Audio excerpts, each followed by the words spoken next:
That and those are determiners or pronouns, and to be specific, demonstrative pronouns.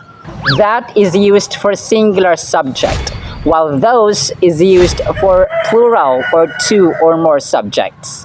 They are used to point out objects, and distance really matters for these two determiners. Examples: that is a grass. Those are banana plants.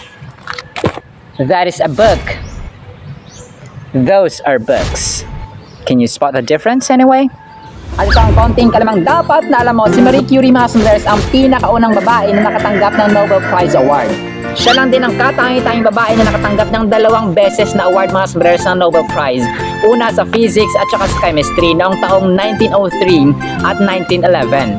Ang awards nito, mga sombreros, ay dahil sa kanyang discovery sa elements na polonium at saka radium at ang kanyang malaking kontribusyon sa paghahanap sa treatment o lunas sa sakit na cancer.